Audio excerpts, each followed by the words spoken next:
Invisible dark matter has been conceived to explain the curve of galaxies, which does not correspond to Kepler's laws.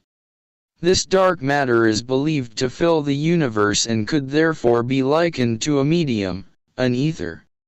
Devoid of any electromagnetic properties, this ether therefore falls within the field of fluid mechanics. The vortex well flow in fluids is the only one with both central and axial symmetry, which corresponds to the essential characteristics of the universe, both in terms of the law of gravitation and the appearance of galaxies and even the solar system. The speed of stars in galaxies is independent of their distance from the eye of their galaxy. It does not comply with Kepler's laws. Astronomers therefore imagined that gravitational matter, known dark because it is undetectable, would be distributed throughout space in such a way as to make the speeds of stars conform to Kepler's laws. The radial speed law in the wells of this ether is 1/r, like Newton's law. We must therefore assume that dark matter, this ether, condenses into matter and more precisely, into the nuclei of atoms. Hamilton's principle implies that any condensation towards a well of this ether rotates, and Poincaré's theorem causes the vortex thus formed to concentrate in a plane perpendicular to its axis of rotation. However, the law of tangential speeds in perfect fluid in these vortex wells is 1/r, whereas Kepler's laws lead to a speed of 1/r. If in classical fluids the complex shape of the molecules does not allow them to rotate on themselves, then if dark matter particles are regular spheres, they can have angular momentum. Under these conditions, the energy term of the Lagrange's equation is doubled so that the tangential speed is 1/r. Condensation is proportional to the outer surface area of atomic nuclei.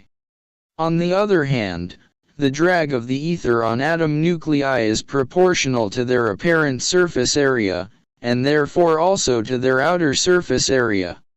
For this condensation and drag to be proportional to their mass, the nuclei need only be bubbles and not solid balls. This brings us back to Newton's law. The condensation of the ether in matter is the cause of gravity. In fact, there is equality between two perfectly distinct actions. Newton's law can in no way express an equality of actions and reactions. Each body reacts to the attraction of others by deformations and movements, but in no case by its own attraction, as Newton wrote. Moreover, the thickness of these bubbles would also have to be the same for all the atoms. This is not exactly the case. The thickness varies very slightly. This explains the mass defect, the order of magnitude of which is 10 to the power of -24 grams.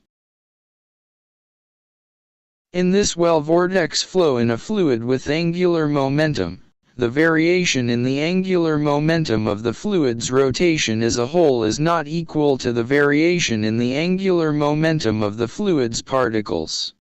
Therefore, compensation is required, which occurs through pumping of the particles' angular momentum. The flow law can only conform to Kepler's laws as long as this pumping is negligible, at great distances from the eye of the galaxies. Hubble published his discovery of the expansion of the universe in 1929. He had observed a red shift in the light emitted in galaxies by Cepheids. He attributed this shift to the galaxies escaping, causing a Doppler Fizeau effect. This phenomenon confirmed the hypothesis of the expansion of the universe put forward by Abbé Lemaitre in 1927 as part of the theory of general relativity. The Hubble constant gives this escape velocity as a function of the distance of galaxies. Since the mass of atoms increases over time, the wavelength of the light they emit gradually decreases. The increase in the gravitational pull of atomic nuclei with mass causes an increase in the acceleration of electrons during jumps and therefore a decrease in wavelength. However, the condensation of the dark matter ether causes a gradual decrease in the pressure of the ether. This decrease causes a decrease in wave speed and therefore also a decrease in wavelength. The light emitted by atoms in galaxies therefore reaches us billions of years later with a longer wavelength than that of the same atoms on Earth today. We therefore observe a redshift proportional to their distance. There is no point in assuming that galaxies are moving away from each other at astronomical speeds. However, in 1998 it emerged that this constant increases with the distance of galaxies. The Hubble constant is not the same for Cepheids and for cosmic microwave radiation. The difference, the Hubble tension, is 73-67.6, or 5.4 km per second per megaparsec. It was therefore assumed that an undetectable dark energy fills the universe. This energy would act as anti-gravity. Things didn't stop there. In 2024, astronomers observed that the density of this dark energy is not constant. Dark energy is gradually being diluted. This gravitational ether necessarily has a limited extent in space. Action is required to limit its extent, just as gravity keeps the atmosphere relatively confined around Earth. We can think of an electric field or a magnetic field. In the current state of knowledge, fluid mechanics does not provide an answer to the limitation of the extent of the gravitational ether. However, the pressure of the ether must decrease as it approaches its confines. As a result, condensation must be slower and atoms grow more slowly in this region located billions of light-years away.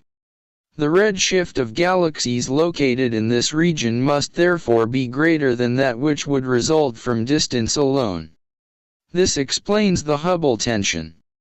Therefore, there is no need for dark energy. The confines of the ether are characterized by a light emission called the cosmic microwave background. But since our galaxy has no reason to be at the center of the universe, there is an asymmetry in the measurements of the cosmic microwave background, as shown by the representation of the measured redshifts. Our galaxy is closer to one side of the ether's periphery than to the opposite side. Galaxies located at the same distance from Earth but in opposite directions will therefore not have the same redshift. The redshifts are therefore not symmetrical, which could explain what has been interpreted as the variable rate of the Hubble constant.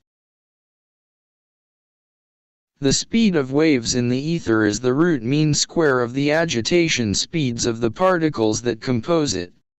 This speed is obviously independent of wavelength.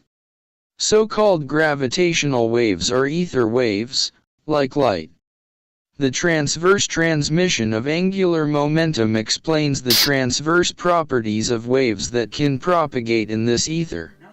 If ultrasounds in air are highly directional, even more so waves in the ether retain the transverse dimension of their emitter over very long distances. A wave of this ether passing through a conductor sets free electrons in motion. This is exactly what happens in Hertz's experiment.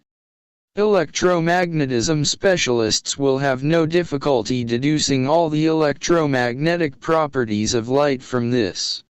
Moreover, most ether waves are emitted by electrons jumping within matter.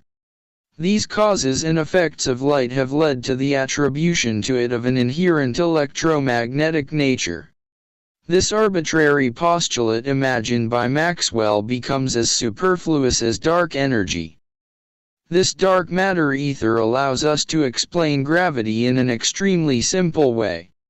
The waves of this ether have all the properties of light and gravitational waves, differing only in wavelength.